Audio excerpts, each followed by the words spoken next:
Welcome back to another video. इस video में हम बात करने वाले हैं IP3 डैग पाथवे के बारे में। इससे पहले हमने GPCR के रिलेटेड कैम पाथवे के बारे में भी डिस्कशन किया था।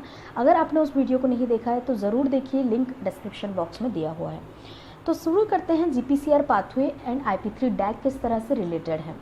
तो यहाँ पे जो GPCR मॉलिक्यूल्स होते हैं, आप जानते हैं G प्रोटीन कपल्ड रिसेप्टर्स होते हैं।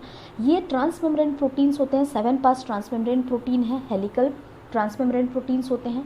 इसके साथ ये रिलेट होते हैं G प्रोटीन से। G प्रोटीन साइटोप्लाज्मिक रीजन पे प्रेजेंट होता है सेल मेम्ब्रेन के। इसके साथ साथ इससे रिलेटेड एक एंजाइम प्रेजेंट है जो कि साइटोप्लाज्मिक रीजन पे प्रेजेंट है। जैसे ही ये पर्टिकुलर हार्मोन GPCR रिसेप्टर से बाइंड करता है, GPCR रिसेप्टर एक्टिवेट हो जाता है। और आप जानते हैं जो G प्रोटीन होता है, ट्राइमेरिक G प्रोटीन है, इसके पास 3 सब यूनिट प्रेजेंट होते हैं, अल्फा, बीटा एंड गामा सब यूनिट। जैसे ही G प्रोटीन एक्टिवेट हो जाता है, ये फर्दर जैसे ही GPCR एक्टिवेट हो जाएगा, G प्रोटीन को ये फर्दर एक्टिवेट कर देता है, जिसके वजह से कि G अल्फा सब यूनिट अलग हो जाता है G बीटा एंड गामा सब यूनिट से। तो यहाँ पे आप देख सकते हैं G अल्फा सब यूनिट एक्टिवेट हो चुका है, G बीटा एंड गामा सब यूनिट भी अलग हो चुके हैं।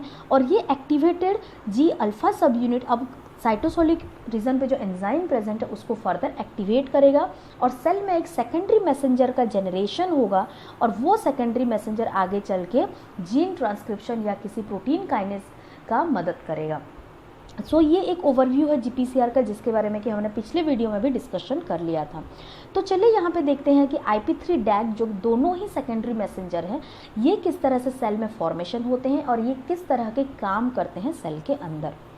सो यहाँ पे ये जो फिगर आपको देखने को मिल रहा होगा, इसमें GPCR रिसेप्टर प्रेजेंट है। यहाँ पे एक सिग्नल मॉलिक्यूल आ चुका है। जैसे ही ये सिग्नल मॉलिक्यूल GPCR रिसेप्टर से बाइंड हो जाता है, ये GPCR मॉलिक्यूल एक्टिवेट हो जाते हैं। एक्टिवेट ये हो गए हैं। ये जनरली एक्टिवेट करता है, जब हम IP3 डैग पाथवे के बारे में डिस्कशन करते हैं तो ये एक्टिवेट करता है GQ सब यूनिट को। GQ सब यूनिट तब एक्टिवेट होगा जब GTP प्रोटीन इसके साथ आके बाइंड हो जाएगा। ये एक्टिवेट होने के बाद साइटोसोलिक रीजन पे प्लाज्मा मेम्ब्रेन में एक फर्दर एंजाइम प्रेजेंट होता है जिसका नाम होता है फॉस्फोलाइपेज C बीटा। ये फॉस्फोलाइपेज C बीटा या फिर इसे लिखा जाता है PLC बीटा, ये एक्चुअली एक फॉस्फोलिपिड है जो कि प्लाज्मा मेम्ब्रेन में देखने को मिलता है। और ये फॉस्फोलिपिड फर्दर एक्टिवेट होता है GQ सब यूनिट से। ओके, ये GQ सब यूनिट इसको एक्टिवेट कर देता है। ये एक एंजाइम होता है। ये एंजाइम क्या काम करेगा, फॉस्फोलिपिड बाइलेयर में और भी कई सारे फॉस्फोलिपिड प्रेजेंट होते हैं, जैसे कि PIP2। PIP2 का फुल फॉर्म होता है फॉस्फोटिडाइल इनोसिटॉल 4,5 बाईफॉस्फेट। ये प्रेजेंट होगा फॉस्फोलिपिड बाइलेयर में। इसको ये फर्दर डिवाइड कर देता है, इसको ये ब्रेक डाउन कर देता है 2 मॉलिक्यूल में। सबसे पहला मॉलिक्यूल बनता है IP3 एंड दूसरा मॉलिक्यूल होता है डैग या फिर डाई एसाइल ग्लिसरॉल इसे बोलते हैं। तो डैग मॉलिक्यूल जो होता है ये as it is phospholipid bilayer में अटैच होकर रहेगा, लेकिन जो IP3 मॉलिक्यूल है ये साइटोसोलिक रीजन पे आ जाता है, क्योंकि ये एक पोलर मॉलिक्यूल होता है, हाइड्रोफिलिक मॉलिक्यूल होता है। इसी वजह से ये आराम से साइटोसोल में ट्रांसपोर्ट कर सकता है।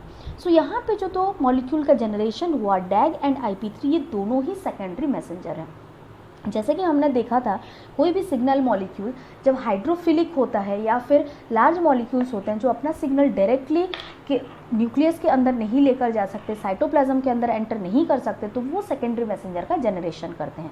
तो इस केस में 2 सेकेंडरी मैसेंजर जनरेट हो चुके हैं, IP3 एंड डैग। डैग यहाँ पे प्लाज्मा मेम्ब्रेन में ही प्रेजेंट है।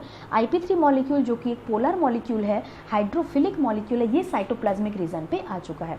ये फर्दर एक्टिवेट करता है एंडोप्लाज्मिक रेटिक्यूलम के पास रिसेप्टर्स को। एंडोप्लाज्मिक रेटिक्यूलम में कुछ रिसेप्टर्स प्रेजेंट होते हैं जो आयोनिक रिसेप्टर्स होते हैं, और IP3 मॉलिक्यूल को ये यहाँ पे रिसीव कर लेते हैं और ये मॉलिक्यूल फर्दर ओपन कर देता है कैल्शियम चैनल्स को जो कि एंडोप्लाज्मिक रेटिक्यूलम में प्रेजेंट है। तो जैसे ही IP3 मॉलिक्यूल का अमाउंट इंक्रीज होने लग गया, यहाँ पे कैल्शियम रिलीजिंग चैनल भी ओपन हो जाते हैं और काफ़ी सारे कैल्शियम मॉलिक्यूल्स साइटोसोलिक रीजन पे बाहर आने लग जाते हैं। कहाँ से ये बाहर आएंगे, एंडोप्लाज्मिक रेटिक्यूलम से ये साइटोसोलिक रीजन में आ जाएंगे। सो ये जो कैल्शियम मॉलिक्यूल्स होता है ये फर्दर किसी ना किसी प्रोटीन काइनेज मॉलिक्यूल को एक्टिवेट कर रहा होगा, और ये प्रोटीन काइनेज मॉलिक्यूल कोई ना कोई जीन को फर्दर एक्टिवेट कर रहा होगा, या फिर ये साइटोसोलिक प्रोटीन्स को एक्टिवेट या इनएक्टिवेट कर रहा होगा। सो ये है एक ओवरव्यू जो कि IP3 डैग पाथवे को रिप्रेजेंट करता है। यहाँ पे एक और सवाल पूछा जाता है कई बार नेशनल एंट्रेंसेस में कि जो कैल्शियम मॉलिक्यूल है ये किस तरह से एक्ट करता है। सो यहाँ पे एक कॉन्सेप्ट आता है कैल्शियम कैल्मोड्यूलिन का कॉन्सेप्ट। जो कैल्मोड्यूलिन प्रोटीन्स होते हैं ये 17 किलोडाल्टन मॉलिक्यूल 17 किलोडाल्टन का एक प्रोटीन होता है जो कि साइटोसोलिक रीजन पे प्रेजेंट होता है, एसिडिक मॉलिक्यूल होता है, और ये सारे यूकैरियोटिक सेल में आपको देखने को मिल जाएंगे। ये कैल्मोड्यूलिन मॉलिक्यूल कैल्शियम को बाइंड कर सकता है। कैल्मोड्यूलिन मॉलिक्यूल जैसे कि मैंने आपको बताया साइटोसोलिक रीजन पे प्रेजेंट होते हैं, इसके पास 4 साइट प्रेजेंट होते हैं कैल्शियम आयन के लिए। सो यहाँ पे जो कैल्शियम आयन है IP3 की वजह से साइटोसोलिक रीजन पे कैल्शियम आयन का इन्फ्लक्स होने लग गया है। जैसे ही इन्फ्लक्स साइटोप्लाज्मिक लेवल पे बढ़ जाता है वैसे ही ये कैल्शियम आयन बाइंड होने लगते हैं कैल्मोड्यूलिन मॉलिक्यूल से। कैल्मोड्यूलिन मॉलिक्यूल में कैल्शियम का जो बाइंडिंग होता है वो कोऑपरेटिव मैनर में देखा जाता है। कोऑपरेटिव मैनर का मतलब ये होता है कि जैसे ही एक कैल्शियम आयन इसके साथ बाइंड हो गया तो इसका जो कन्फिगुरेशन है उसमें चेंज आने लग जाते हैं, और यहाँ पे रैपिडली बाकी 3 साइड पे कैल्शियम आयन की बाइंडिंग होने लग जाती है। तो मैं ये बोल सकती हूँ कि अगर बहुत कम अमाउंट में कैल्शियम आयन साइटोप्लाज्म में प्रेजेंट है तब भी ये कैल्मोड्यूलिन मॉलिक्यूल क्या हो जाएगा, एक्टिवेट हो जाएगा। जैसे ही ये कैल्मोड्यूलिन मॉलिक्यूल एक्टिवेट हो जाता है ये आइदर न्यूक्लियर जीन को रेगुलेट कर सकता है या फिर साइटोप्लाज्मिक जीन को भी, या फिर साइटोप्लाज्मिक प्रोटीन्स को भी ये रेगुलेट कर सकता है। इसका एक बहुत अच्छा एग्जाम्पल है क्रैब प्रोटीन को रेगुलेट करना। सो क्रैब प्रोटीन जैसे कि आप लोग जानते हैं न्यूक्लियस में प्रेजेंट होता है, और ये आगे चल के CRE एलिमेंट जो कि DNA में प्रेजेंट है उसको रेगुलेट करता है। ये एलिमेंट्स DNA में प्रेजेंट होते हैं जो कि आगे चल के किसी ना किसी एक्टिविटी को कंट्रोल कर रहे होते हैं। फॉर एग्जांपल यहाँ पे अगर एक्टिविटीज़ की बात देखा जाए तो बायोसिंथेटिक मेटाबॉलिज्म रेगुलेट होते हैं, सेल मोटिलिटी को भी रेगुलेट कर सकते हैं, एक्सोसाइटोसिस को रेगुलेट कर सकते हैं। तो ये बहुत सारे अलग अलग एक्टिविटीज़ होती है। सो यहाँ पे जो कैल्शियम कैल्मोड्यूलिन मॉलिक्यूल है ये फर्दर एक काइनेज को रेगुलेट करता है, एक काइनेज एंजाइम को ये आगे चल के एक्टिवेट कर देगा जिसका नाम होता है कैम काइनेज। और ये कैम काइनेज का मतलब ये है कैल्शियम कैल्मोड्यूलिन डिपेंडेंट काइनेज।